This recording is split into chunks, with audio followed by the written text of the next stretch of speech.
studio. In the studio with us, the king, Keraun, is here. Yeah. In the studio. After his illustrious run around the world and back. And left here, just starting. What you blew up. We're fighting about this. J Max said Instagram. I say it was Vine where you started doing your thing. Yeah, it was Instagram. It was Instagram. It was okay, Instagram. Excuse me, brother. Yeah, it was Excuse me, Instagram. brother. Excuse me. Excuse me. I'm sorry. But it was 15 seconds. Yep, it was 15 seconds. So imagine that. Here's a guy who, you know, you would live in a different type of life. Yes, I was. Doing some things that can get you incarcerated. Yes, I was. And you started messing around. Why did you originally start doing this? Is it a joke at first, and then it turns into something else? Man, what happened was I had just lost my job. Well, I didn't lose my job. I quit.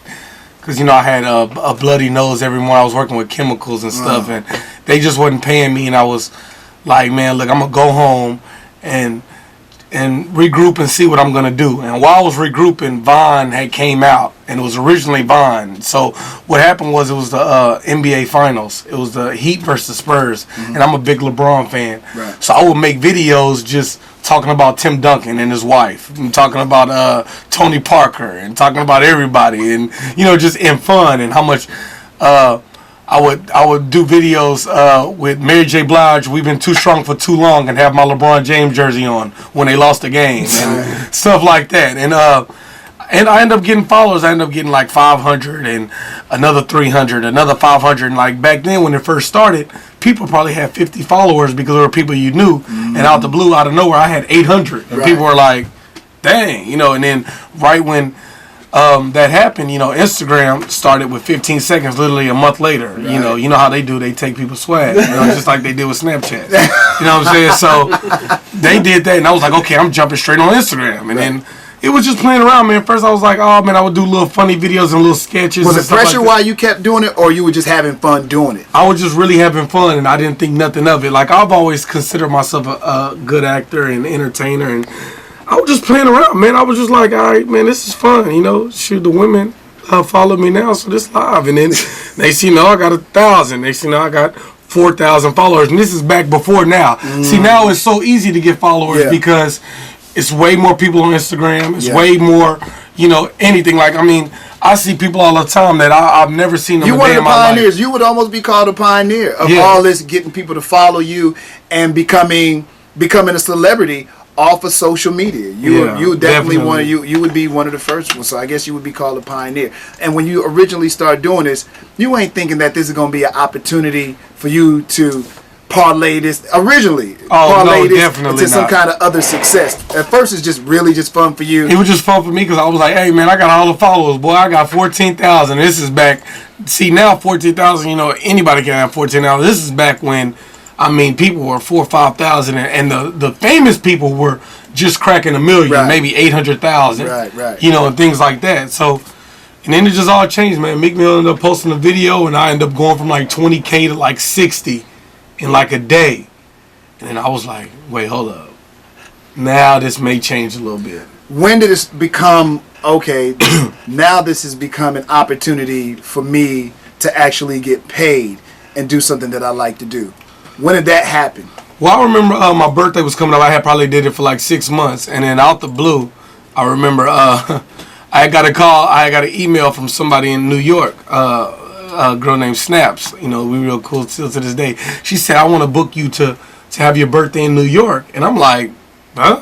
I ain't never been to New York, you know? So I'm like, what's up? She's like, yeah, could you do 1,500? I'm like, what? Can I do what? Man, lady, you don't know. I got $150 in a piece of bubble gum to my name. Definitely, I'll do $1,500. So all of a sudden, you're starting to get money now. Now, more and more people booking. Are you confused by all this? Here's something that you started doing organically, and now you're getting opportunities because of it. Are you confused? Are you surprised? Or is your brain saying, you know what, I'm going to ride this out for as long as I can ride it out? No, I was just thinking like, man, I'm going to turn this into something that they never going to see. I'm going to turn this into a real career now because I felt like this was my only opportunity. I got 5 felonies, as you know, and I was like, this is my only opportunity to do anything, so I'm not even going to play around with it. I'm going to grab it by the horns, and I'm going to find a way to make it work. Like, it doesn't matter the way I find it. I'm going to find a way to get myself in the door now because it's like a rapper who, I mean, you didn't think that you can be the greatest rapper ever, but Big Sean might not have thought he can be whatever, but once he got in front of Kanye and got to spit, you got to spit. Right. So I feel like I was in front of Kanye, Kanye was my world, you know, everybody who followed me. So I was like, it's time to spit now and just see what happens. So all of a sudden now you're getting paid money. What's the next transition for King Keraun at this point?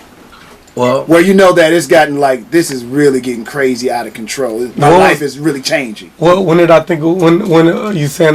that next transition. Now you're making money because of what you've done on social media. Okay. But now it's taking you to a whole nother place. Yeah, so the next step that made me know that, okay, is when I was in the airport and I got an email from Kevin Fredericks.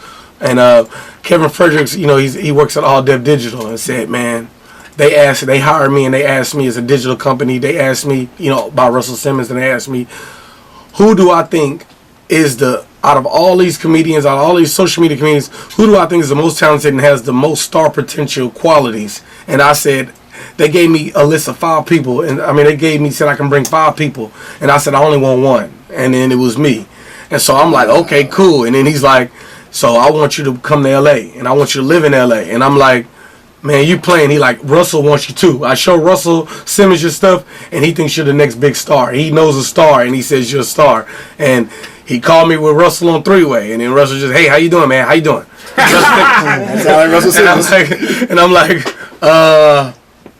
I'm all right. And he's like, you know, I think you're talented, man. I think you're blessed. You everything, man. You know, we're gonna bring you to LA. And I'm like, okay, whatever you say. And he's like, don't worry, we're going to get it set right now.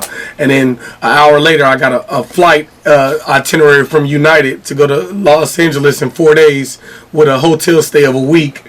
And he was like, just come out here and see if you like it. And that's when it all started and changed. So now you got to put together this crazy plan. You with Russell Simmons. Dreams are coming faster than you can believe. I just want to know what's going on in your mind. Remember now, just a couple of months back, this is a fast, because how fast did this run really happen for you? It was kind of, I don't want to say it was overnight, but it was a pretty fast run for you, Keraun. Probably Vaughn and all that, it was 3 years ago. So I probably got the call from Russell like a year and a half in. So, you know, then I moved to LA and, you know, around real actors. And, you know, even at that point, I was still kind of like, I'm going to grab him by the horns, but I've never done this before. I've never went to school for it. I've never done nothing. The next thing you know, I just started getting on sets and having to do sketches and doing little things. And I'm like, wait, he was on TV? I'm better than him. And then I start seeing people who I feel are stars and are stars in this entertainment world with acting. And I end up seeing them in person and live. And I'm like, but I feel I'm just as good as you. And then, lo and behold, people start feeling the way I feel. You know, 3 Arts, you know, companies like that, they started feeling the way I felt. And they were like, man, this guy really might be on to something, might be the next up. What was your first opportunity that you got on television to do something after you got to LA? It was Blackish. The Blackish creator. Stop. A year prior, this young black man from Mo City was doing some stuff, started on Vine, then started doing it on Instagram. A year and a half later, he's on Blackish, a major television show. Finish the story. I just you kind of just threw that out there like anybody can do it. Right. Yeah. You know what I'm saying? Yeah, man. So I got a call from the creator, Kenya, man, and he had just said that, they needed a barber. They needed a barber for a co-starring role in an episode for, you know, whatever. And they said, man, they really loved you. We said, we really love you here, the casting director, and we want you to come in and do it and be it. Can you do it? And I'm like, wait, you mean I'll have to audition? And he was like, no. I've seen all you. He said, look, I don't like social media comedians. He said, but I think you're hilarious. You got the it. I want you to come do it. I said, wait. So I ain't got to audition? And he's like, no, can you do it next week? I said, man, I can do it tomorrow, whatever you need me to do. And man, shoot, next thing I know. You look good, man. You were really, really good. I like, damn, you look like you've been doing this for years. Yeah. It looked like you were very comfortable on the set. Very. You wasn't intimidated? You didn't look intimidated. No, not. If you were, say you were, but it didn't look like it. No, because I didn't even know you was going to be on. I'm just looking at Black and like, what, Keraun, he made it. We made it. Yeah, man. It's just, when I got on set, when I got to the Disney Studios, because they have a Disney Studios in LA, and I see the people walking with the Muppet babies, on the hand, I'm just like, oh my God, dude, like, this is crazy, and so they gave me my own trailer because, I'm a co-star, and the craziest thing was I had the big trailer in the front, so I'm like, man, they got a shower, a toilet, everything, about 20 plugs. I'm like, man, this is crazy. And then I get on set. I walk out and I see Tracy Ellis Ross walk out, and her and the kids are arguing. Like, it's so funny because you don't even know, but they really act like a family offset. The kids, they're just so vibrant and their personalities are so big. Mm-hmm. She's like, "Why are you screaming?" Like, "Oh my God!" And it's like they're really like a real little family. And I see her and she tell me, "Hey, what's up?" And then I see Anthony Anderson, and Anthony Anderson, I guess he's doing the hazing, I guess, because I've never been on set or whatever. So, he treated me a little bad, telling me, oh, I don't know this or know that. Because, I wouldn't have never been on the big set. So when they would say, take it back to one, I'm like, wait, where's one? And they like, one is where you start at the beginning of the scene, so everybody laughing at me or whatever. And excuse me. So, I got on there and I was like, it's cool. I'm going to know my lines. I'm going to do this right. And then they said action. And then I hit it one time and everybody stopped and looked at me like, wait, we ain't got to really take it back? Like, wow. He really just hit it like this? Mm-hmm. And then from then on, it went from people barely even talking to me on set to as soon as I hit it one time and they just felt like I was one of them, then everybody was like, hey, man, so something's up, man. Mm-hmm. All the people just started hollering at me and talking to me. The next thing you know, Anthony Anderson like, yeah, man, you gonna be all right, man. You gonna be all right. I'm like, because that was big for me because as a comedic actor, like I aspire to be, he's up there at the top. Yeah. Anthony Anderson's up there at the top. So, man, he chopped it up with me, told me I was gonna be next up. And I knew he wasn't lying because he was like, hey, get my number, man, hit me up. And I thought it was a fake number. I texted him and it was real. He like, all right, boy. I'm like, dang, this is crazy.